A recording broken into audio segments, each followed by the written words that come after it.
নমস্কার, আমি দীপান্বিতা। কথামালা বর্ণিকা চ্যানেলে আপনাদের সবাইকে স্বাগত জানাই। আশা করি আপনারা সবাই ভালো আছেন। আজ 5 সেপ্টেম্বর, শিক্ষক দিবস। আমি আমার চ্যানেলের পক্ষ থেকে জানাই সকল শিক্ষকদের প্রতি শ্রদ্ধা। আপনারা সবাই ভালো থাকবেন। শিক্ষক দিবস উপলক্ষে আমি আজ আপনাদের একটি গল্প পাঠ করে শোনাব, যেই গল্পটা লিখেছেন বিভূতিভূষণ বন্দ্যোপাধ্যায়। আমার গল্প পাঠ যদি আপনাদের ভালো লাগে তাহলে কিন্তু আমার চ্যানেলটিকে সাবস্ক্রাইব করে আমার পাশে থাকবেন আর কমেন্টে জানাবেন যে আমার গল্প আপনাদের কেমন লাগলো। তাহলে চলুন শুরু করি আজকের গল্প। বিভূতিভূষণ বন্দ্যোপাধ্যায়ের লেখা অনুসন্ধান।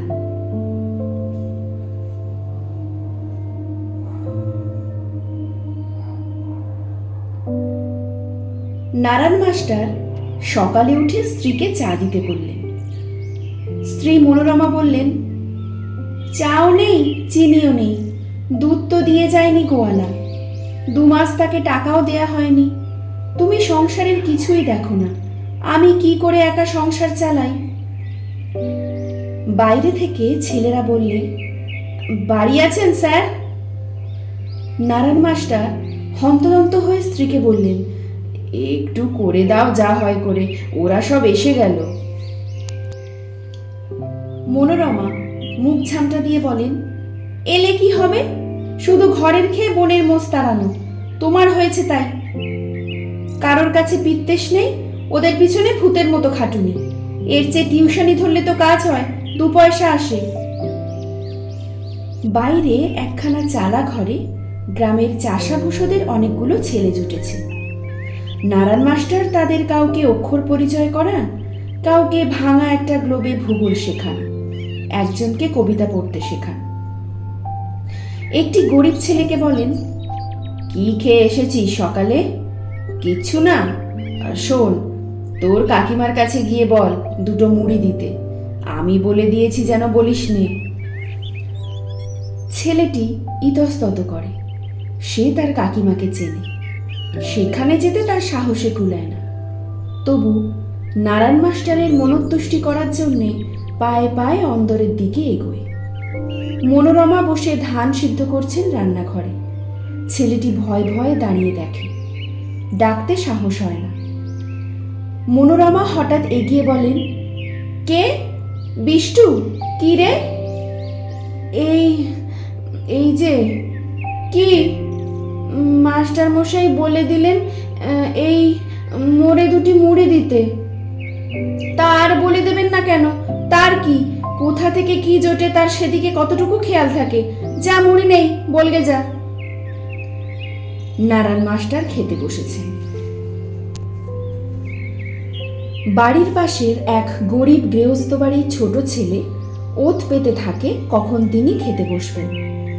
যদি না আসে, নারায়ণ মাস্টার ডাকেন, আয় বাবা বিলু, আয়। বিলু বলে, কি? হ্যাঁ? সে ওই 2টি কথা বলতে শিখেছে। হেঁটে স্কুল যেতে হয় অনেক দূর, দেরি হয়ে যায়। পথে যেতে যেতে শোনেন স্কুলের ঘন্টা বাজছে, 7 মিনিট লেট। হেডমাস্টার নীরদ রায় বড় কড়া লোক, বয়স 50-এর ওপর, চোখে চশমা, লম্বা দোহারা চেহারা। এত দেরি হলে রোজ রোজ চলবে না নারায়ণবাবু। নারায়ণবাবু অপ্রতিভ মুখে হাজিরা খাতাখানা টেনে নেন, কিন্তু আরও 5 মিনিট পরে হেডমাস্টারের প্রিয় পাত্র সারদাবাবু এসে একগাল হেসে বলেন,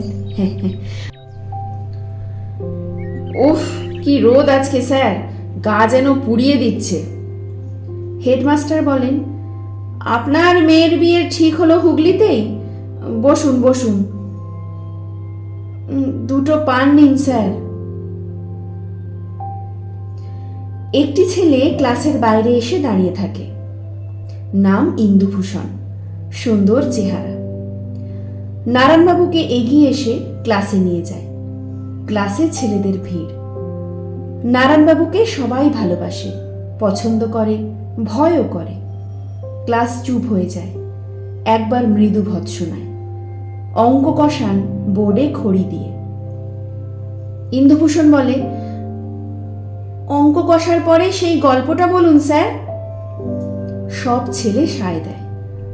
নারায়ণবাবু বলেন, জানলাগুলো খুলে দাও, দেখো তো কেমন সুন্দর মাঠ, গাছপালা, ভগবানের তৈরি সুন্দর পৃথিবীকে চোখ ভরে দেখতে শেখো। শুধু বইয়ের পড়া পড়লে মানুষ হবে? চোখের দৃষ্টি ফুটুক। ইন্দুভূষণ বলে, ওই দেখুন বাঁশঝাড়ের আকাশটা কেমন ময়ূরকণ্ঠী রং, নদীর ওপারে কিরকম কাশফুল ফুটেছে। নারায়ণবাবুর মন আনন্দে ভরে ওঠে। এই একটি ছেলেকে তিনি অন্তত দৃষ্টিদান করতে পারবেন হয়তো। ইন্দুভূষণ স্কুল ম্যাগাজিনের জন্য নিজের রচনা পড়ে শোনাচ্ছে। এমন সময় হেডমাস্টার দোরের বাইরে দাঁড়িয়ে কড়া নজরে এক চমক ক্লাসরুমের দিকে চাইলেন। ইন্দুভূষণের পড়া বন্ধ হয়ে গেল। নারায়ণবাবু থতমত খেয়ে গেলেন। পাশে অন্য একটি ক্লাস। হেডমাস্টারের প্রিয় পাত্র সারদাবাবু চেয়ারে বসে ঢুলছিলেন। মনোরমা স্বামীর জন্য দাঁড়িয়ে আছেন অপেক্ষা করে। ওবেলা সত্যিই কিছু ছিল না খেতে দেবার। ভৎসনা সুরে কথা বলেছেন। দুপুরে সেই দুঃখ মনে বড় বেজেছে, একটু চা দিতেও পারেননি। নারায়ণ মাস্টার বলেন, অত হাসি হাসি মুখ কেন? কি খেতে দিচ্ছ? মনোরমা বলেন, হাত পা ধুয়ে নাও, এসো। স্বামীকে জল এগিয়ে দেন, পাখার বাতাস করেন। নারায়ণবাবু জিজ্ঞাসা করেন, ননি আজ স্কুলে যায়নি কেন? মনোরমা মিথ্যে করে বলেন, পেটের অসুখ হয়েছিল। কিন্তু তা নয়। ননিমাধব অত্যন্ত অবাধ্য প্রকৃতির ছেলে। এ বয়সে অনেক রকম ছল চাতুরি শিখেছে। ভাদ্র মাসে বিলে জলে বেড়াচ্ছে, সেখানে মাছ ধরতে গিয়েছে পাড়ার দুষ্টু ছেলেদের সঙ্গে। স্বামীর জল খাবার ও চা দেন মনোরমা। তালের বড়া আর চা। গরম গরম বড়া ভাজেন আর ভালো ভালো দেখে স্বামীর পাতে তুলে দেন। বাইরে ছেলেরা এসে ডাকে, বাড়ি আছেন স্যার? নারায়ণবাবু ব্যস্ত হয়ে ওঠেন। মনোরমা বলেন, বসো বসো, অত খাটলে শরীর থাকবে কেন? একটু বসো, আর দুখানা ভেজে দিই। সেই ছোট ছেলেটি টলতে টলতে এসে নারায়ণবাবুর পাশে বসে যায়। ওর মুখে তুলে দিয়ে খাওয়ান। নদী তীরে প্রতিদিন একটু একটু করে বেড়ানোর অভ্যাস আছে নারায়ণ মাস্টারের। ইন্দুভূষণ ও আরো দুটি ছেলেকে নিয়ে নক্ষত্র সংস্থান ও জ্যোতির্বিজ্ঞান সম্বন্ধে উপদেশ দিচ্ছেন আজ। ইন্দুভূষণ বলছে, ভেনাস কোনটা স্যার? নারায়ণ মাস্টার বলেছেন, ওই বাঁশঝাড়ের মাথার ওপরে, ওই দেখো। বেশ বড় নক্ষত্র। ওটিকে নক্ষত্র বলে না, ওটি গ্রহ, সৌরজগতের একটা গ্রহ। অন্য অন্য গ্রহগুলির নাম করো তো। তোরা দেখেছিস শুক্র গ্রহ? ওই বাঁশঝাড়ের মাথায়। হঠাৎ সেদিন দেখা গেল ননিমাধব জলের ধারে ছিপ নিয়ে মাছ ধরছে। বাপকে দেখে ননিমাধব ততক্ষণ ছিপ গুটিয়ে ফেলে। নারায়ণ মাস্টার দুঃখিত হন, বলেন, তুই তো আজ স্কুলেও যাসনি, অথচ তোর দিদির বাড়ি গিয়েছিস শুনলাম বাড়িতে। ননি চুপ করে রইল। নারায়ণ মাস্টারের মেয়ের বিয়ে হয়েছে পাশের গ্রামে। তোর মার কাছে বলে এসেছিস দিদির বাড়ি যাচ্ছি? হ্যাঁ। কেন মিথ্যে কথা বলতে গেলি? অমন করে আর কখনো বলবে না। মিথ্যে কথা কারোর কাছে কখনো বলবে না, সত্যি কথা বলবে। এতে যদি কোনো ক্ষতিও হয় তাও ভালো। সর্বদা মনে রাখবে এটি, কেমন তো? আচ্ছা, বাড়ি যাও। বাড়িতে মনোরমা সন্ধ্যা প্রদীপ দেখিয়ে প্রণাম করলেন। পাশের বাড়ির গাঙ্গুলি বউও শুভদা ঠাকুরনের কাছে সংসারের দুঃখ কষ্টের কথা বলেন। শুভদা এসেছেন তেল ধার নিতে, গরিব বিধবা। মনোরমা যেটুকু তেল ছিল তার বেশি অংশটা শুভদাকে দিয়ে দিলেন। স্বামীর কথা বলেন ওদের কাছে। এমন লোক যদি দেখে থাকি কখনো পিসি, সংসারের দিকে নজর নেই, কোনো দিকে নজর নেই, কি নিয়ে যে লোকটা থাকে দিন রাত। মেয়েটার ওই কষ্ট, তক্ষুনি বলেছিলাম দোরের কাছে কুটুম্ব করতে নেই, দুবেলা কথা শুনতে হবে, তখন তো শুনলেন না, এখন তাই হচ্ছে যা বলেছিলাম। সুভদ্রা ঠাকুরন বললেন, শাশুড়ি খারাপ না হয় বুঝলাম, কিন্তু জামাই তো শুনেছি বড় ভালো ছেলে। ভালো হলে কি হবে পিসি, মায়ের কাছে জুজু, মার সামনে কথা বলতে পারে ছেলে? উনি বলেন মায়ের বাধ্য হয়ে থাকাই ছেলের উচিত। বললাম যে কোনো দিকে নজর নেই ওর, চাল নেই, তেল নেই, আজ বাদে কাল সকালে কি হবে ঠিক নেই। কে শুনছে সেসব কথা? ছাত্রদের নিয়েই ব্যস্ত, কেউ এক পয়সা দেবে না, ভূতের বেগার খেটেই খুশি। আচ্ছা বলো তো পিসি, এ কিরকম কাণ্ড? নারায়ণ মাস্টার বাইরে থেকে হাঁক দেন এই সময়। একটা আলো ধরো গো, বাইরের দিকে বড্ড অন্ধকার। মনোরমা মুখ ঝামটা দিয়ে বলেন, হ্যাঁ, 7টা লণ্ঠনে আলো জেলে তোমার জন্য বসে আছি যে, পিপে পিপে তেলের ব্যবস্থা করে রেখেছো যে, এলে কোত্থেকে আমার মাথা কিনে জিজ্ঞাসা করি? নারায়ণ মাস্টার লজ্জিত মুখে ঘরে ঢুকতে ঢুকতে হোঁচট খান। মনোরমা বলেন, লাগলো নাকি? তোমার দেহটা এমনি করেই স্বাদ খোয়াবে যাবে, দেখি কোথায় লাগলো। মনোরমা রান্নাঘরে গিয়ে চা তৈরি করছেন। ননিমাধব খিড়কি দৌড় দিয়ে চুপি চুপি ঢুকে বললে, মা, বাবা কোথায়? বাটিতে কি? ওর জন্যে দুটো চিড়ে ভাজা করেছি ঘি দিয়ে, না খেয়ে খেটে খেটে ওর শরীরটা যে গেল। এই খানিক আগে এমন হোঁচট খেলেন যে পা ভেঙে যেতে যেতে রয়ে গেল। ও থেকে তোমাকে না, তোমার জন্যে চাল ভাজা আছে, তেল মেখে দিচ্ছি। দিদির বাড়ি যাসনি? হুম। কেমন আছে সে? এতক্ষণ সেখানে ছিলি, কি খেতে দিলে?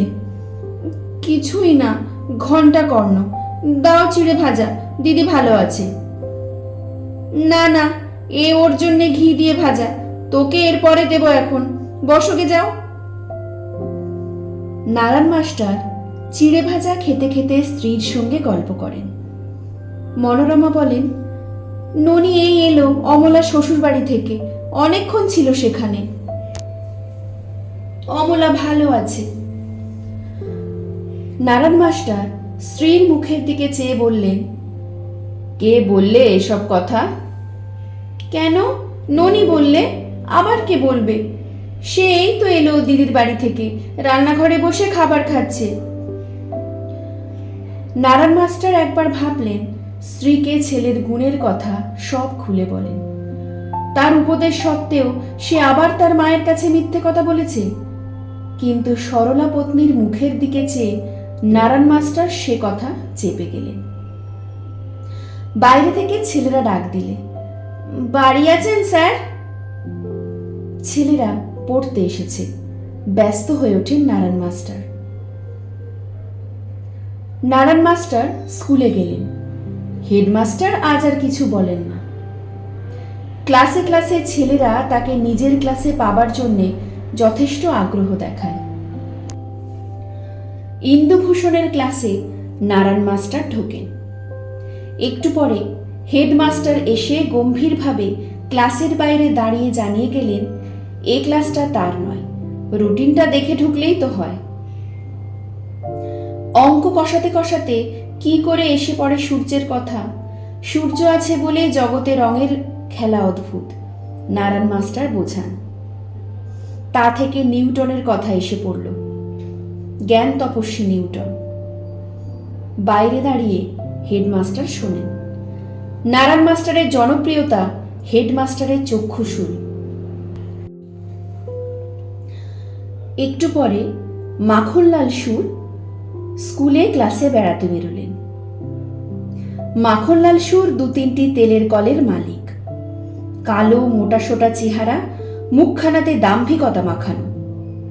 লেখাপড়া বিশেষ কিছু জানেন না। টাকার জোরে স্কুলের সেক্রেটারি হয়েছেন বলে শিক্ষকদের ওপর প্রভুত্ব একটু বেশি করেই খাটান। বিভিন্ন ক্লাসে ঢুকে পরীক্ষা করেন। প্রথমে ক্ষেত্রবাবুর ক্লাস। ক্ষেত্রবাবু সসম্ভ্রমে উঠে দাঁড়ান, বলেন, পড়িয়ে যান, আমি শুনি। বাংলা সাহিত্য পড়াচ্ছেন ক্ষেত্রবাবু। সুরমশাই বলেন, ওসব কি আর কবিতা? কবিতা ছিল সেকেলে, যদু মুখুজ্জের। কুব্জ পৃষ্ঠ নুব্জ দেহ, উষ্ট্র সারি সারি, কি আশ্চর্য শোভাময় যাই বলিহারি, ইত্যাদি। কৌটো খুলে পান খান ক্লাসের মধ্যেই। তারপরে যদুবাবুর ক্লাস। ইতিহাস পড়াচ্ছেন যদুবাবু। মন দিয়ে শিবাজির জীবনী বর্ণনা করছেন ছেলেদের কাছে। মাখন সুর এক অবান্তর প্রশ্ন করে বসলেন, বলো দিকি, দাশুরায় পাঁচালি লিখেছিলেন কত সালে? মাস্টার, বলে দাও না ওদের। দাশুরায়, আহা, অমন গান আর কেউ বাঁধতে পারবে না। তারপর নারায়ণবাবুর ক্লাস। নারায়ণবাবু মশগুল হয়ে গিয়েছেন অধ্যাপনায়, কিন্তু তিনি অঙ্ক ছেড়ে রবীন্দ্রনাথের কবিতা আবৃত্তি করছেন ক্লাসে। মাখন সুর ঢুকে জিজ্ঞাসা করলেন, আপনি না অঙ্কের মাস্টার? আমি শুনেছি আপনি ক্লাসের পড়া না করিয়ে ছেলেদের কাছে বাজে গল্প করেন। নারায়ণবাবু বললেন, কথাটা উঠল কি না, আবৃত্তি। সর্বশাস্ত্রাং বেধাদপি গরীয়সী, বিশেষত কবিতার, তাই আবৃত্তির নিয়মটা ওদের। তা শেখাবার কোনো দরকার নেই, আপনি যে জন্যে আছেন তাই করুন। আমি অনেক দিন থেকে শুনে আসছি, কিন্তু আজ সচক্ষে দেখলাম। একটু পরে চাকরে এসে একটা স্লিপ দিয়ে গেল। নারায়ণবাবুর তলব হয়েছে হেডমাস্টারের ঘরে। নারায়ণবাবু পায়ে পায়ে সেখানে গিয়ে দেখেন হেডমাস্টার অপ্রসন্ন ও বিরক্ত মুখে বসে আছেন। বললেন, আপনি কোনো কাজ করেন না ক্লাসে? ছেলেদের যা পড়ান তা সিলেবাসের বাইরে। সেকেন্ড ক্লাসে অ্যালজেব্রা কতদূর করিয়েছেন দেখি এবছর? মোটে সিম্পল ইকুয়েশন ধরাচ্ছেন? তাহলে কবে কোর্স শেষ করবেন আপনি? আপনাকে নিয়ে বড় মুশকিল হলো দেখছি। আপনার পুরনো রোগ গেল না, সেই বাজে গল্প করা। নারায়ণবাবু বললেন, আমি বাজে গল্প করিনি, ছেলেদের উদার দৃষ্টি যাতে খোলে তার চেষ্টা করি।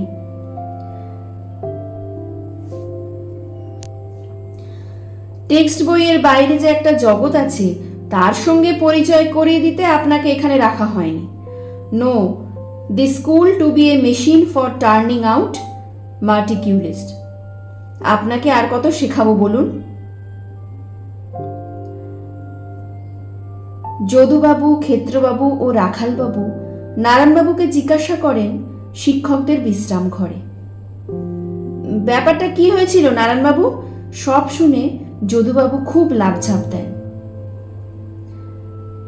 আমি হলে অমন হেডমাস্টারকে দেখিয়ে দিতাম, দু কথা দিতাম শুনিয়ে আচ্ছা করে। সিলেবাস শেখাতে এসেছে, সিলেবাস। মুখের মতো জবাব দিয়ে দিতাম আজ। ক্ষেত্রবাবু বললেন, একটু আস্তে আস্তে। কিসের আস্তে? ভয় করি নাকি? এ শর্মা কাউকে থোড়াই কেয়ার করে, তা বলে দিচ্ছি।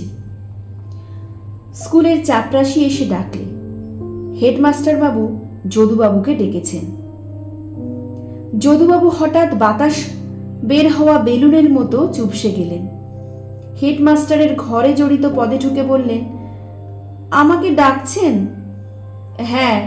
আপনি শনিবার 4th ক্লাসের উইকলি পরীক্ষায় নম্বর এখনো দেননি কেন? আগে আগে না যদুবাবু, আজ 9 দিন হয়ে গেল। কাজে আপনার বড় গাফিলতি হচ্ছে। গতবারও এমনি করেছিলেন আপনি। এরকম আর কখনো করবেন না আশা করি। ওতে ছেলেদের অসুবিধে হয়, বুঝলেন? আগে হ্যাঁ স্যার, আমার শরীরটা একটু খারাপ ছিল বলেই, নইলে এতদিন। আচ্ছা আচ্ছা, এখন আসুন তবে। শিক্ষকদের বিশ্রাম ঘরে ফিরে আসতেই অন্য সব মাস্টার সাগ্রহে জিজ্ঞাসা করেন, কর্তা কি জন্যে ডেকেছিলেন হে?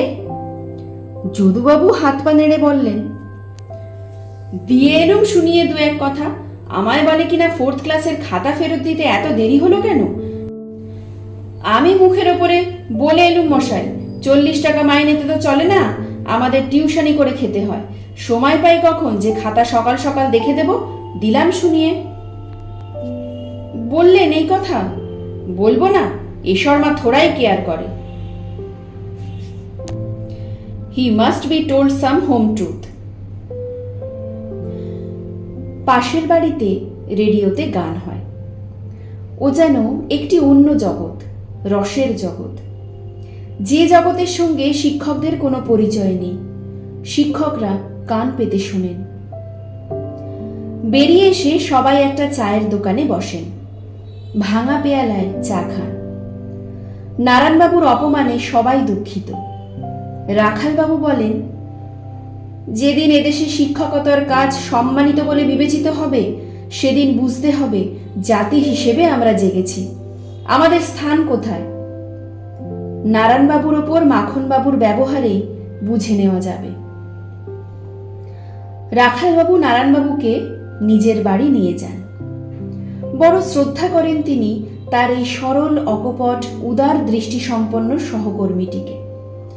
রাখালবাবু বিদেশি শিক্ষক, এখানে তার বাসা। বাসাতে তার স্ত্রী ও 3টি ছেলে মেয়ে ও ভাইজি নিভা থাকে। নিভার বয়স বছর 8-9, ফ্রক পরা ফুটফুটে মেয়েটি। নারায়ণবাবু তাকে কাছে ডেকে আদর করেন। নারায়ণবাবুর মেয়ে অমলার শ্বশুর বাড়ি।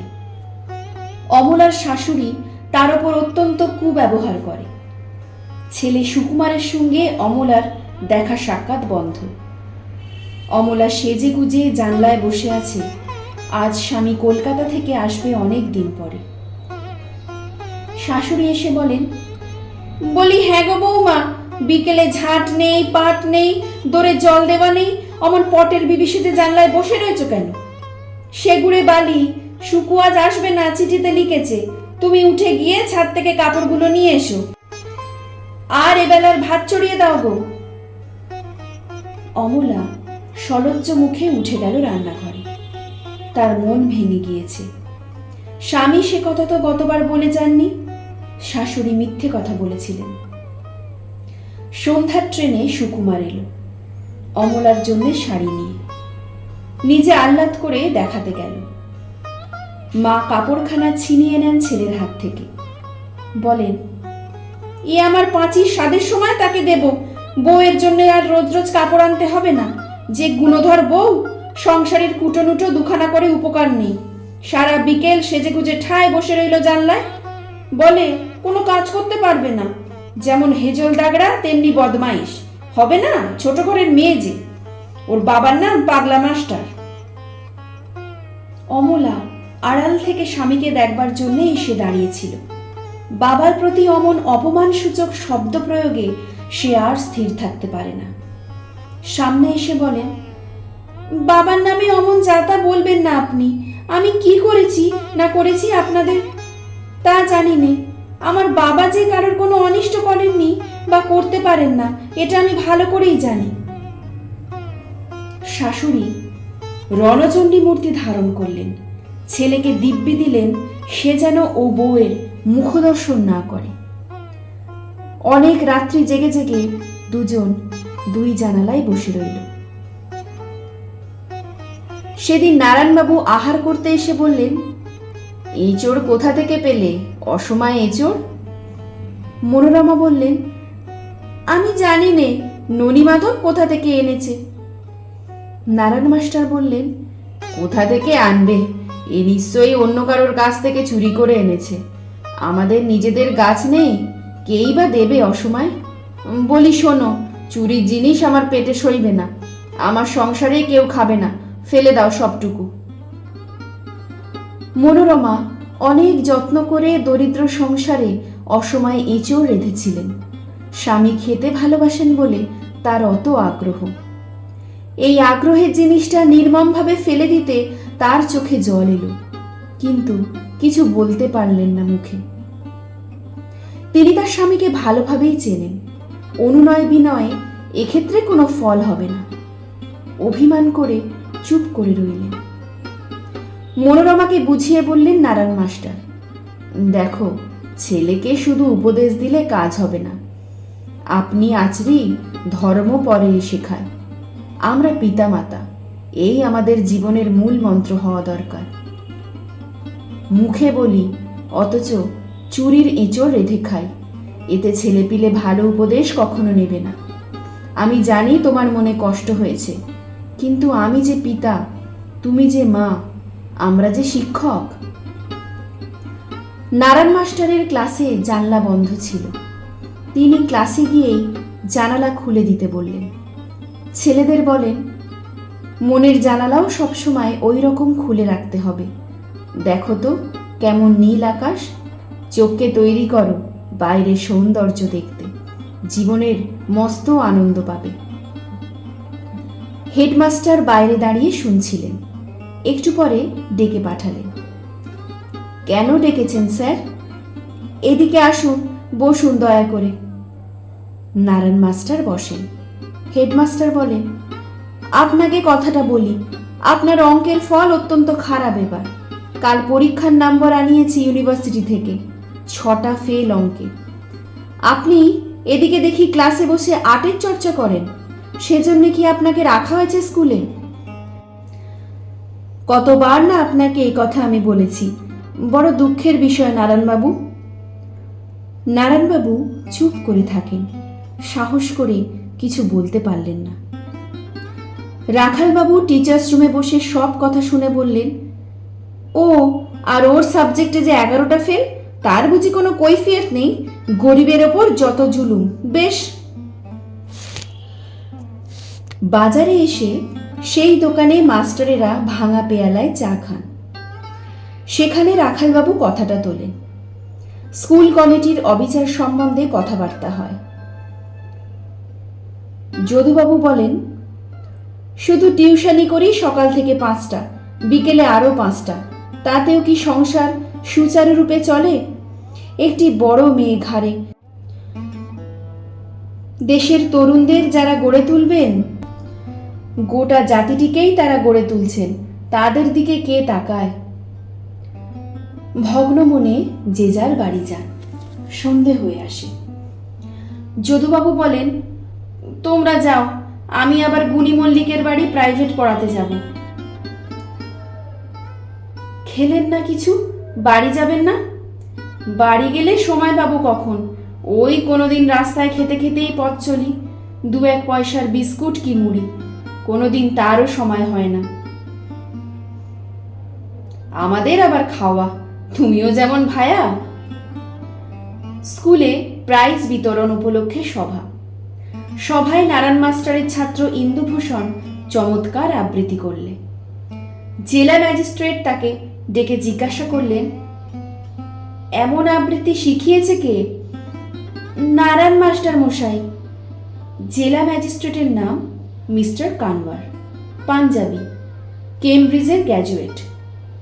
নারায়ণ মাস্টারের সঙ্গে কথা বলতে বলতে ওর বাড়ি আসেন।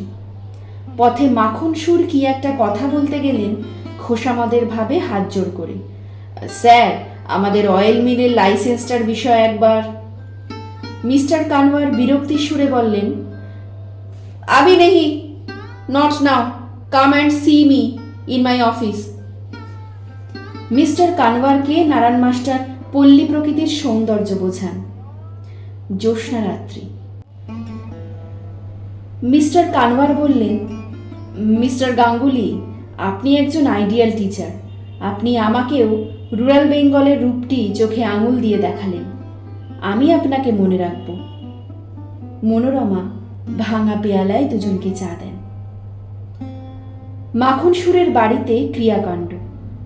সব মাস্টার ভূতের মতো খাটছেন, কেউ অভ্যর্থনা করছেন, কেউ রান্নার তদারক করছেন। নারায়ণ মাস্টারকে মাখনবাবু বলেছেন চা দেওয়া পরিদর্শন করতে। সার্কেল অফিসার মিস্টার সুধীন বসুকে চা নিজের হাতে দিতে বলেন। নারায়ণবাবু চা দিতে গেলে তরুণ মিস্টার বসু উঠে চায়ের কাপ নিয়ে বলেন, স্যার আপনি কেন? রাখুন রাখুন, আমায় চিনতে পারলেন? আমি সুধীন, আপনার ছাত্র। নারায়ণ মাস্টার বলেন, কোন বছর পাশ করেছিলে বাপু? এসো এসো বাবা, দীর্ঘজীবী হও। মনে তো হচ্ছে না। মানিকদের ব্যাচ, 1930 সালে ম্যাট্রিক পাশ করি স্যার। আপনি আমার গুরু। বেশ বেশ, বেঁচে থাকো বাবা। আজকাল তুমি কি আমাদের সার্কেল অফিসার? আগে হ্যাঁ স্যার। আমাদের বাগদিপাড়ায় একটা টিউবওয়েল করে দিতে পারো বাবা? খালের নোংরা জল খেয়ে সব কলেরায় মরছে। আমার 2 ছাত্র মারা গিয়েছে। ওরা গরিব, তোমাদের সামনে অভাব অভিযোগ জানাতে পারে না। এই কাজটি তোমার গুরুদক্ষিণা হবে বাবা। যখন গুরু বলে ডাকলে তখন বলি। ছেলেটি খাতা বের করে বললে, গ্রামের নাম আর পাড়াটা বলুন স্যার, টুকে নি। আজকাল ভালো কাজ করব বললেও করা যায় না। আপনি পণ্ডিত লোক, আপনাকে কি বোঝাবো? বিদেশি শাসন চলেছে শোষণের জন্যে, প্রজার মঙ্গলের জন্যে নয়। গভর্নমেন্টের কাজে ঢুকে সেটা আমরা হাড়ে হাড়ে বুঝছি। আচ্ছা স্যার প্রণাম, পায়ের ধুলো দিন আর একবার। ছেলেটি বিদায় নিতে উদ্যত হলে মাখন সুর হাত কচলাতে কচলাতে তার পেছন পেছন খানিক দূর গেলেন। আরও খানিকটা খেটে বেলা গেলে নারায়ণ মাস্টার অভুক্ত অবস্থায় বাড়ি চলে গেলেন। কেউ জিজ্ঞাসাও করল না তিনি খেয়েছেন কিনা। মাখন সুর যাবার সময় কেবল বললেন, নারায়ণবাবু কাল একটু সকাল সকাল আসবেন। ভালো চণ্ডীর গানের আসর হবে কিনা থানার বড় দারোগাবাবু আসবেন, খবর দিয়েছেন। 6 বছর পরে রাখালবাবুর বাড়ি, তার স্ত্রীর কলেরা। নারায়ণ মাস্টার ছাত্রদল নিয়ে সেবা করছেন। ছেলেদের মধ্যে ইন্দুভূষণই পরিচালক। সবাই ব্যস্ত, কেউ জল গরম করছে, কেউ ডাক্তারবাবুর হাতে সাবান দিয়ে জল ঢেলে দিচ্ছে। রাখাল মাস্টারের মেয়ে প্রীতি ইন্দুভূষণকে সাহায্য করে। কৃতজ্ঞতায় প্রীতির তরুণ হৃদয় কানায় কানায় ভরা। রাখালবাবুর স্ত্রী রাত্রে মারা গেলেন। প্রীতিকে ইন্দু বোঝায়। এর আগেও ইন্দুর সঙ্গে প্রীতির দেখা হয়েছে 2-1 বার। নারায়ণ মাস্টার রাখালবাবুর বাসায় খবরের কাগজ আনতে পাঠাতেন। প্রীতিই কাগজখানা ইন্দুভূষণের হাতে দিত। কৃতজ্ঞতা প্রেমে পরিণত হল ক্রমশ। মাতৃবিয়োগের পর শোকাচ্ছন্ন দিনগুলিতে ইন্দুভূষণ সান্ত্বনা দিত ওকে। রাখাল মাস্টার বাড়ি থাকতেন না, দুজনে প্রেম গড়ে উঠল। ইন্দুভূষণ ম্যাট্রিক পাশ করে তখন কলেজের ছাত্র, কিন্তু নারায়ণবাবুর বাড়িতে সে নিয়মিত আসে। মনোরমা বয়স ও দারিদ্র্যের ভারে ক্লান্ত হয়ে পড়েছেন। ছেলে অবাধ্য, লেখাপড়া করল না, 2-1 বার ম্যাট্রিক ফেলও করেছে। মাকে এসে বলেছে, মা একটা কলের গান কিনব, টাকা দাও। মা বলেন, কি করে বলিস এসব কথা ননি? ওর বয়স হয়েছে, সংসারের জন্যে ওর এখন চিন্তা এসে পড়েছে। আগে তো গায়ে আঁচড় লাগতে দিতাম না, এখন ভালো করে 1 বাটি দুধ খেতেও দিতে পারি নে। তোকে কলের গান কিনবার টাকা কোথা থেকে দেব? ছেলে মার সঙ্গে ঝগড়া করে, সমানে উত্তর করে। অবশেষে বাবার পায়ের শব্দ পেয়ে খিড়কি দৌড় দিয়ে বেরিয়ে চলে যায়। নারায়ণ মাস্টার ঢুকে স্ত্রীকে চোখ মুছতে দেখে বলেন, কি হলো, চোখে কি? তিনি তো সংসারের কিছু খবর রাখেন না। স্ত্রী বলেন, চোখে কি হয়েছে, সব সময় জল পড়ছে। ওর মেয়ে আবার চিঠি দিয়েছে। মনোরমা বলেন সে কথা স্বামীকে। ওকে একবার দেখে এসো না গো, ওদিকে তো যাও। নারায়ণ মাস্টারের মনটা কেমন করে ওঠে। পাশের গ্রামে যাবার সময় ওর শ্বশুর বাড়ির সামনে দিয়ে যান। মেয়ে জানালায় দাঁড়িয়ে আছে। জামাইয়ের সঙ্গে দেখা। জামাই বলে, আসুন আসুন, বাড়িতে আসুন। নারায়ণবাবু বলেন, সময় নেই, যাব না, অমলাকে বুঝিয়ে। বাড়ি এলে মনোরমা বলেন, হ্যাঁ গো, তুমি গিয়েছিলে? নারায়ণবাবু বলেন, হ্যাঁ, খুব যত্ন করলে। অমলার শাশুড়ি নিজে এসে কত কথা বললে, জল খাওয়ালে। প্রীতি ও ইন্দুভূষণের শেষ দেখা। প্রীতির বিয়ে অন্য স্থানে স্থির হয়েছে। প্রীতির অভিভাবকদের হাত এতে সম্পূর্ণ। বেচারি প্রীতি নিরুপায়। সে শুধু জানাতে এসেছে গোপনে ইন্দুভূষণকে। বাড়ির পেছনে এক জামতলায় দুজনে এসে দাঁড়িয়েছে। প্রীতি বললে, আমি কি করব ইন্দুদা, আমি কি করতে পারি? আমি তোমার সঙ্গে পালাতে পারি, কিন্তু বাবা তাতে মরে যাবেন, তা করতে পারবো না। প্রীতির বিবাহের পরদিনই সকালে উঠে মনোরমা দেখলেন ছেলে ননীমাধব ঘরের দোর খুলে রেখে মায়ের বাক্স ভেঙে 300 টাকা ও বাবার সাবেক আমলের ঘড়িটি নিয়ে কোথায় পালিয়ে গেছে। একখানা চিঠি খুঁজে পাওয়া গেল। তাতে সে লিখেছে, বৃহত্তর জগতের আহ্বানে আজ সে বাড়ি ছেড়ে চলল। বাবা মা যেন কিছু মনে না করেন। নারায়ণ মাস্টার স্ত্রীকে বোঝান। মনোরমা বলেন, হ্যাঁ গা, তুমি যাও, ওকে এনে দাও। যাব, ভেবো না। হ্যাঁ গা, সে কোথায় গেল? ভেবো না গিন্নি, ভেবো না। তাকে এনে দেবে? হ্যাঁ, এনে দেব। এমন একদিনে নারায়ণবাবুর চাকরি গেল। এর মস্ত কারণ, একজন দেশ সেবকের মৃত্যুতে নারায়ণবাবু ছেলেদের নিয়ে গাছতলায় দাঁড়িয়ে সভা করেছিলেন। ছেলেদের বিদায় অভিনন্দন হলো গাছতলাতেই। নারায়ণবাবু গ্রহণ করলেন। হেডমাস্টার ও মাখন সুর স্কুল গৃহে উক্ত অভিনন্দনের অনুষ্ঠান করতে দিতে রাজি হবেন না। বিদায়ের সময় নারায়ণবাবুর মর্মস্পর্শী বাণীতে সকলের চোখ অশ্রুসিক্ত হয়ে উঠল। নারায়ণবাবু অভিনন্দনপত্র হাতে হেঁটে আসছেন। মাখন সুর পাশ দিয়ে ফিটন গাড়ি হাঁকিয়ে চলে গেলেন। গ্রামের ইউনিয়ন বোর্ডের সভা। মাখন সুর এলে সবাই দাঁড়িয়ে উঠল, অথচ নারায়ণবাবু যে বেঞ্চিতে বসে, সেই বেঞ্চিতে বসে সাধারণ লোকে বিড়ি খাচ্ছে। পিছনের বেঞ্চিতে বসে আছেন নারায়ণবাবু, জায়গা না পেয়ে। মাখন সুরের বক্তৃতা শুনছেন। মাখন সুর ডিস্ট্রিক্ট বোর্ডের মেম্বার হবেন, জনসাধারণের ভোট চান। বক্তৃতায় তিনি বলেছেন, তিনি আজ অনেক দিন ধরে দেশের সেবক ও ভৃত্য, তা সকলেই জানেন। স্কুল ও সরকারি দাতব্য চিকিৎসালয় নিয়ে তিনি কিরকম প্রাণপাত পরিশ্রম করেছেন, তা যে সার্থক হয়েছে, এতেই তিনি ধন্য।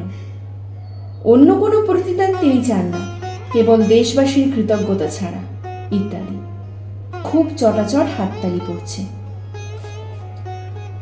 বাইরে এসে নারায়ণবাবু বিড়ি টানতে টানতে অন্যমনস্কভাবে পথ চলেন। লোকের কাছে বলেন, চমৎকার লোক মাখনবাবু, কেমন চমৎকার বক্তৃতা দিলেন। দেশের মধ্যে অমন লোক আর নেই, বড় ভদ্রলোক। এক জায়গায় বসে ছেলের কথা ভাবেন। পরের ছেলে মানুষ করেছেন, অথচ নিজের ছেলেরই কিছু করতে পারলেন না। চোখের সামনে ছবি ভেসে উঠল। ছেলেটা হয়তো পথে পথে ভিক্ষা করছে, হয়তো অনাহারে কষ্ট পাচ্ছে। চোখের জল মুছলেন চাদরের খুঁটে। মনোরমা বৈকালে অন্যমনস্কভাবে একলা বসে বাড়িতে। স্ত্রীর চেহারা দেখে নারায়ণবাবুর বুকের ভেতরটা মোচড় দিয়ে উঠল। পতিব্রতা স্ত্রী বাইরে কিছু প্রকাশ করে না, কিন্তু ভেতরে ভেতরে তার সমস্ত অন্তর পুড়ে উঠছে আজ নিরুদ্দিষ্ট পুত্রের জন্য। পেছন থেকে নারায়ণবাবু স্ত্রীর শোকাচ্ছন্ন বিষাদ মলিন মূর্তি দেখেন। তাকে আসতে দেখে মনোরমা ধর্মর করে উঠে বলেন, ও মা, কখন এলে তুমি? আমি তো টেরই পাইনি। এই তো এলো, লেবুর আচার করবে বলে লেবুর সন্ধানে গিয়েছিলাম। সত্যি তাই নাকি? পেলে? মনোরমা কৃত্রিম উৎসাহের সঙ্গে বলেন, দাঁড়াও দাঁড়াও, তোমার মুখ শুকিয়ে গিয়েছে, দুটো মুড়ি মেখে দিই। নারায়ণ মাস্টার বলেন, বসো বসো, একটু গল্প করো, খেটে খেটেই গেলে। মিনতি ভরা সুরে মনোরমা বলেন, হ্যাঁ গো, ননির কোনো সন্ধান পেলে? ইন্দুভূষণ একটা ঘাটে একদিন বসে আছে, সেখানে বিখ্যাত সিনেমা অভিনেত্রী সুরমার সঙ্গে তার আলাপ হয়। সুরমা ও তার দলবল পল্লীগ্রামের দৃশ্য তুলতে এসেছিল, ওর সাহায্য চাইলে। সেই সূত্রে সুরমার সঙ্গে আলাপ। সুরমা ওকে কলকাতায় গিয়ে দেখা করতে বললে বারবার। আসবেন তো, ঠিক বলুন। বালিগঞ্জের একটা ঠিকানা দিলে। ইন্দুভূষণ সেখানে দেখা করতে গেল এবং প্রথম পদার্পণের দিনই সুরমার জালে আবদ্ধ হল। সুরমা সুন্দরী সুগায়িকা, ইন্দুভূষণ তরুণ ও সুদর্শন, দুজনই দুজনের প্রতি আকৃষ্ট হল। সুরমা বারবার আসতে বলল ওকে, জানালায় দাঁড়িয়ে রইল। বাড়ি এসে ইন্দুভূষণ মনমরা উদাস হয়ে রইল। সুরমার চিঠি এলো, একবার অতি শীঘ্রই যেতে বলেছে। সে গেল আবার। সুরমা ওকে খুব আদর আপ্যায়ন করলে, নিজের হাতে তৈরি সন্দেশ খাওয়ায়, গান শোনায়। শেষে সুরমা বলে, অনেক রাত হয়েছে, কোথায় যাবেন আজ? এখানে থাকুন, কোনো অসুবিধা হবে না। দুজনেই সারা রাত গল্প করে আসুন। সত্যি কথা বলতে কি, আপনাকে বড় ভালো লাগে। ইন্দুভূষণ রইল না। সুরমা বারবার বলে দিলে, সামনের শনিবার আমার জন্মদিন, নেমন্তন্ন রইল আপনার, কথা দিন আসবেন। গেল ইন্দুভূষণ জন্মদিনের উৎসবে। গান, আহার বিহার, আরো কয়েকটি অভিনেত্রী নিমন্ত্রিতা। তারা ওদের দুজনের গলায় মালা পরিয়ে দিয়ে অভিনন্দন জানায়। সেদিন সুরমা ইন্দুভূষণকে বাড়ি যেতে দেয় না, ছাদে বসে দুজনে গল্প করে। সুরমা ও ইন্দুভূষণ মোটরে যায়। নারায়ণ মাস্টার পথ দিয়ে যান। তিনি কলকাতায় এসেছিলেন ছেলের সন্ধানে, মনোরমার মিনতিতে। সারাদিন নানান স্থানে ঘুরেছেন সন্ধান করে, কোথাও সন্ধান পাননি। সামান্য পয়সা হাতে, পেট ভরে জল খাবারও খেতে পারেননি। ভবানীপুরে বকুলবাগান রোডের মোড়ে গাড়িখানা হঠাৎ বেগে সামনে এসে দাঁড়ালো। নারায়ণ মাস্টার থমকে দাঁড়ালেন। কাদা জল জমেছিল রাস্তার এক জায়গায়, ছিটকে তার গায়ে লাগলো। নারায়ণবাবু চেয়ে দেখলেন ইন্দুভূষণ ও একটি সুবেশা তরুণী গাড়িতে বসে। পাশের একটি লোক বলে উঠলে, রগর দেখলেন মশাই, চিনেছেন তো? নারায়ণ মাস্টার পাড়া গায়ে মানুষ, তিনি কি করে চিনবেন? চিনলেন না? সুরমা দেবী। সে কে? কোথায় বাড়ি আপনার? সুরমা দেবী বিখ্যাত চিত্রতারকা, নামও শোনেননি? আপনার কাপড়খানা একেবারে নষ্ট করে দিয়েছে যে। নারায়ণবাবু চিনতে পারলেন, সহজ সরল জিনিসটা ঠিক বুঝতে পারলেন না, অবাক হয়ে গেলেন। একজন চিত্র অভিনেত্রীর সঙ্গে ইন্দুভূষণ কি করছে? ও কি কোনো ফিল্ম কোম্পানিতে কাজ নিল নাকি? কিন্তু তার ছাত্র, অমন যত্নে গড়ে তোলা ছাত্র শেষে একটি অভিনেত্রীর সঙ্গে বেড়াবে এভাবে? ইন্দুভূষণ চিনতে পেরেছিল নারায়ণ মাস্টারকে। সে চমকে ওঠে, তারপর থেকে অন্যমনস্ক হয়ে গেল। সুরমা বললে, আচ্ছা, হাজরার মোড়ে সেই যে এক পাড়াগাঁয়ে বুড়ো লোক আমাদের মোটরের সামনে পড়ল, ও মা, কি কাদাই লেগে গেল ওর গায়ে, ভাবলেও হাসি পায়। ব্রেক কষেছিল সময়, তাই খুব বাঁচা বেঁচে গিয়েছে। তারপর থেকেই তুমি এমন অন্যমনস্ক হয়ে গেলে কেন? আর ভালো করে কথা কইছ না? চেনো নাকি ও বুড়োকে? ইন্দুভূষণ চুপ করে থেকে বললে, আচ্ছা, তোমার আবার যত বাজে কথা। আমি তোমার সঙ্গে এখন আর যাব না সুরমা। কেন? আমায় একটু নামিয়ে দাও, একটু কাজ আছে। কোথায় যাবে? সে বলবো এখন, তুমি যাও, আমি নামি। অনেকক্ষণ ধরে খুঁজলে ইন্দুভূষণ নারায়ণ মাস্টারকে এদিক ওদিক, কিন্তু কোথাও খুঁজে না পেয়ে একটা পার্কে এসে ক্লান্ত হয়ে বসল। নিজেকে কোথায় যেন অপরাধী বলে মনে হতে লাগলো, নিজের কাছেই নিজেকে। না, সে সুরমার কাছে আর যাবে না। বাড়ির ছেলে বাড়ি ফিরে যাবে আজই। এইখানে একটু পরে প্রীতি ওকে দেখতে পেল সামনের জানালা থেকে। সেটা প্রীতিদের বাসা। একটি ছোট ছেলে এসে ওকে ডাকলে। ইন্দুভূষণ দ্বিধাজড়িত পদে অপরিচিত দ্বার দেশে গিয়ে দাঁড়াতেই দোর খুলে দাঁড়ালো প্রীতির হাসি মুখ। ইন্দুদা! প্রীতি, এসো বাড়ির মধ্যে। কবে কলকাতায় এলে? কি করছো আজকাল? তুমি এসো বাড়ির মধ্যে। বাড়িতে আর কে আছেন? কেউ নেই, কেবল এক ননদ আর বুড়ি খুড়শাশুড়ি। উনিও আসবেন এক্ষুনি। তুমি এসো ইন্দুদা। আমি যাব না প্রীতি, একটু বিশেষ ব্যস্ত আছি। অন্য সময় এসে দেখা করব। তা হবে না, এক পেয়ালা চা অন্তত খেয়ে যেতেই হবে। এই প্রীতিকে ভুলতেই সে সুরমার ফাঁদে পা দিয়েছিল। সেই প্রীতি আজ তার সামনে। গ্রামের সম্বন্ধে অনেক কথা হলো। তারপর ইন্দুভূষণ বিদায় নিয়েই সোজা সুরমার ওখানে গিয়ে উঠল সে। মনোরমা ছেলের জন্যে ভেবে ভেবে শয্যা গ্রহণ করেছেন। নারায়ণ মাস্টার বাড়ি এলে তিনি উঠে স্বামীকে জল দেন হাত পা ধোবার। প্রতিবেশীর বাড়ি থেকে চা এনে চা করে খাওয়ান, কারণ ঘরে কিছুই নেই। মূর্তিমান দারিদ্র সংসারের প্রতি রন্ধ্রে তার পাশ বিস্তার করেছে। চাকরি নেই নারায়ণবাবুর, প্রভিডেন্ট ফান্ডের সব টাকা আদায় হয়নি। মনোরমা করুণ মিনতির সুরে বলেন, হ্যাঁ গা, ননির কোনো সন্ধান পেলে? নারায়ণবাবু কি জবাব দেবেন তার সন্ধানই মেলে না। সে কথা বলতেও কষ্ট হয়। নারায়ণবাবু কাছে বসে স্ত্রীকে বোঝান, ভগবানের নাম করো।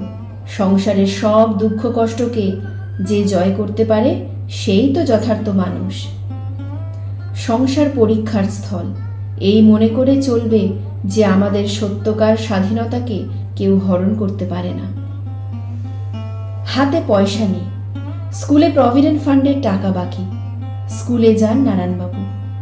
ছেলেরা সবাই ক্লাস থেকে বার হয়ে এসে তাকে অভ্যর্থনা জ্ঞাপন করে, উল্লাস প্রদর্শন করে। হেডমাস্টার সদয় ব্যবহার করেন। চেয়ারে বসিয়ে বলেন, আপনি শুনলাম কলকাতায় গিয়েছিলেন? আগে হ্যাঁ। ছেলেটির কোনো সন্ধান পেলেন? না। শুনলাম আপনার স্ত্রী অত্যন্ত কাতর হয়ে পড়েছেন। আহা, তা তো হতেই পারেন। আই অফার মাই সিম্প্যাথি নারায়ণবাবু, কিন্তু কি করবেন বলুন, সবই তার ইচ্ছা। হেডমাস্টারের কথায় মাখন সুরের সঙ্গে দেখা করেন। মাখন সুর বৈঠকখানায় বসে আছেন মোসাহেব নিয়ে। নারায়ণবাবুকে তারা বসতেও বলেন না, তিনি গিয়ে নমস্কার করে দাঁড়িয়েই থাকেন। মাখনবাবু বললেন, এই যে আসুন মাস্টার মশাই, ভালো আছেন? আগে হ্যাঁ, একরকম চলে যাচ্ছে। তারপর কি মনে করে? আমার সেই প্রভিডেন্ট ফান্ডের টাকাটা অনেক দিন তো হয়ে গেল, সংসারে এখন বড় অভাব। টাকাটা আমায় দেওয়ার ব্যবস্থা করুন দয়া করে। নিশ্চয়ই, সে টাকা দিতে হবে বই কি। আপনার ওপর স্কুল লাইব্রেরির ভার ছিল, তার অনেকগুলো বই পাওয়া যাচ্ছে না, সেগুলো আপনি মীমাংসা করে দিয়ে টাকাটা নিয়ে যান। সে কি কথা? এতদিন তো হেডমাস্টার কিছু বলেননি। আর আমার ওপর লাইব্রেরির চার্জও ছিল না, সে ছিল ক্ষেত্রবাবুর ওপর। আপনি হেডমাস্টারের সার্কুলার দেখবেন। আচ্ছা আচ্ছা, এখন যান, আমি বড় ব্যস্ত। আমার হাত খালি, বাড়িতে স্ত্রী অসুস্থ। ছেলেটিকে সন্ধান করতে গিয়ে খরচপত্র হয়ে এমন অবস্থা দাঁড়িয়েছে, বড্ড উপকার হতো এই সময় টাকাটা পেলে। সবই বুঝলাম, কিন্তু আমিও তো বেনিয়মে বেহিসাবি টাকা দিতে পারিনি। আমার এখন সময় নেই, এখন যান আপনি। বাড়ি ফিরে এলেন নারায়ণ মাস্টার। মনোরমার শরীর খারাপ, তার জন্য কিছু ফল নিয়ে আসতে পারলেন না। এক দোকানে জোড়া সন্দেশ বিক্রি হচ্ছে, 4 আনা জোড়া। মনোরমা এসব খেতে পান না, গরিবের ঘরের স্ত্রী। বড় ইচ্ছে হলো ওই জোড়া সন্দেশ একখানা নেবেন, কিন্তু পয়সায় না কুলোনোতে শুধু হাতে চলে আসেন। মনোরমা আগে আগে এসে আগ্রহপূর্ণভাবে বাজারের থলি খুলে দেখতেন, জিজ্ঞাসা করতেন, কি আনলে দেখি? আজ তিনি নিরুৎসাহ, মন মরা উদাস। নারায়ণবাবু দেখে ব্যথিত হয়ে ওঠেন। বাইরে ছেলেরা এসে ঠিক ডাকে প্রতিদিনের মতো। এখন আবার অন্য ছেলেদের নক্ষত্র বোঝান। ভাবেন, ইন্দুভূষণের গাড়ির চাকায় সেদিন কাদা ছিটকে লাগার দৃশ্য, সঙ্গী অভিনেত্রী শ্রেণীর একটি মেয়ে। দুঃখ হয় তার। সুরমাকে নক্ষত্র চেনাচ্ছে ইন্দুভূষণ। ছাদের ওপর অন্ধকার, তারায় ভরা আকাশ। সুরমা বললে, এইসব শিখে কি হবে, তার চেয়ে চলো। জানো, আমার এক মাস্টার মশাই ছিলেন, তিনি আমার ছোটবেলায় আমায় এসব চিনিয়েছিলেন। তিনি বলতেন, মানুষের দৃষ্টি যত প্রসারতা লাভ করবে ততই সে অমরত্বের সম্মুখীন হবে। মানুষ বড় কিসে? এই বৃহতের সন্ধান, ভূমার সন্ধান সে পেয়েছে বলে। আমার গুরুর এই উপদেশ। তোমার গুরু কে? কোথায় থাকেন? তুমি তাকে দেখেছ? দেখেছি, কোথায়? সে বলবো না। একদিন তাকে এখানে আনবে? আসবেন না তিনি। জীবনের বৃহত্তর সন্ধান তিনি আমায় দিয়েছিলেন, এতদিন তত বুঝতে পারিনি, কিন্তু আজকাল যেন বেশি করে বুঝছি সুরমা। সুরমার বিলাসিনী পল্লবগ্রাহী মন এই উক্তির গভীরত্ব বুঝতে পারলে না। সে বললে, চলো নিচে যাই, তোমাকে গান শোনাই, ঠান্ডা লাগছে। মাঝে মাঝে তোমার মুখ গম্ভীর দেখি কেন বলো তো? তোমার কি অভাব এখানে? কোনো অসুবিধার মধ্যে কি রেখেছি আমি তোমাকে? চলো। সুরমার গানের কথায় ইন্দুভূষণ জীবনের গভীর তত্ত্ব আবার বিস্তৃত হল। মনোরমা শয্যাগত। পুত্রের বিদ্বেষ শোক কাতরা মাতাকে সান্ত্বনা দিতে গিয়ে নারায়ণবাবু নিজেই ব্যাকুল হয়ে ওঠেন। ঠিক সেই সময় টেলিগ্রাম এলো আলিপুরের জেল হাজত থেকে। তার ছেলে ননীমাধব চুরির চার্জে অভিযুক্ত হয়ে আলিপুরে আছে। স্ত্রীকে মিথ্যা আশ্বাস দিয়ে নারায়ণ মাস্টার চলেন আলিপুরের দিকে। মনে পড়ল তার একটি পুরনো গান, কেবল তব মুখের পানে চাহিয়া বাহির হনু তিমির রাতে তরণীখানি বহিয়া। অরুণ আজি উঠেছে, অশোক আজি ফুটেছে, না যদি ওঠে না যদি ফুটে তবু আমি চলিব ছুটে তোমার মুখে চাহিয়া। আলিপুরের জেল হাজতে ছেলের সঙ্গে দেখা হলো। ওখানে গিয়ে শুনলেন তার 6 মাস জেলের আদেশ হয়েছে। জেলা ম্যাজিস্ট্রেটের সঙ্গে দেখা করার পরামর্শ দিলে সবাই। নারায়ণ মাস্টার গিয়ে দেখেন জেলা ম্যাজিস্ট্রেট তার পূর্ব পরিচিত মিস্টার কানওয়ার। খুব খাতির করলেন তিনি।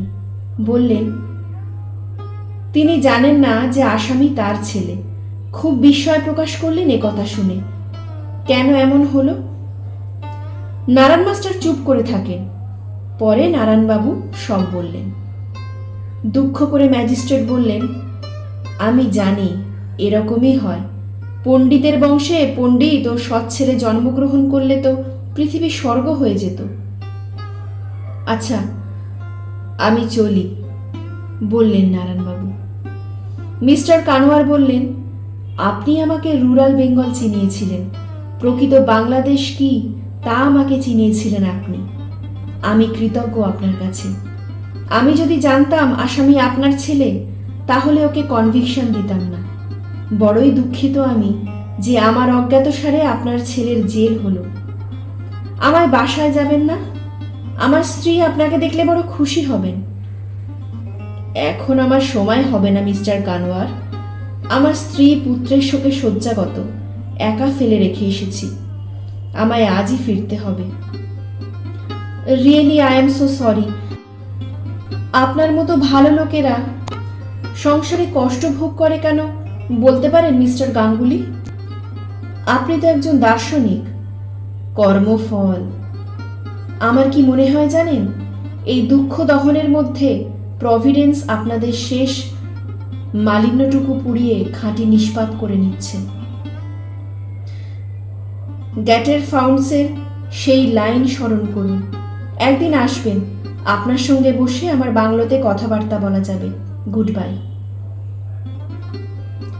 নারায়ণবাবু বাড়ি এলেন। মনোরমা সাগ্রহে জিজ্ঞাসা করেন, হ্যাঁ গো, ছেলে কেমন আছে? তাকে দেখলে? দেখলাম, ভালো আছে। তাকে আনলে না কেন? ঠিক বলো, তোমার মুখ দেখে আমার ভালো মনে হচ্ছে না। সে আছে তো? নিশ্চয়ই আছে, আমার কথা বিশ্বাস করো।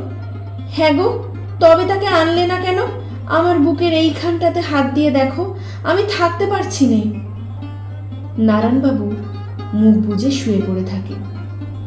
অসুস্থ স্ত্রীকে নারায়ণবাবু সত্য কথা বলতে পারেন না। নিজে সেবা করেন স্ত্রীর। স্ত্রী সেই অবস্থায় উঠে নিজে চা করে দিতে যান স্বামীকে। নারায়ণবাবু বাধা দেন। একখানি চিঠি এলো।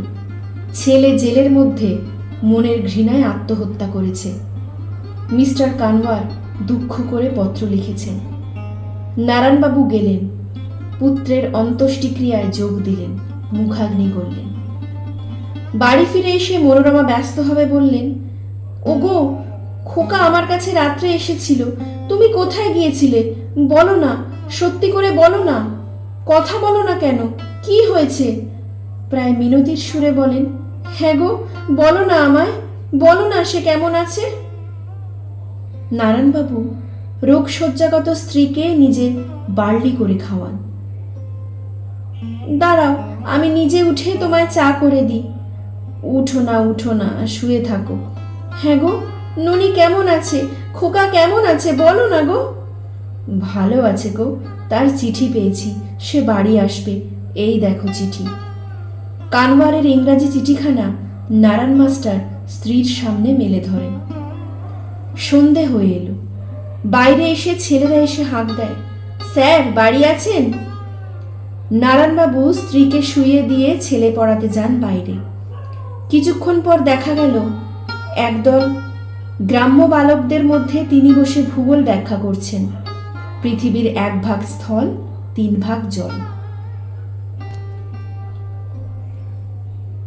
ধন্যবাদ। আপনারা শুনলেন বিভূতিভূষণ বন্দ্যোপাধ্যায়ের লেখা গল্প অনুসন্ধান। গল্পটি আপনাদের কেমন লাগলো তা কিন্তু আমাকে অবশ্যই কমেন্ট করে জানাবেন।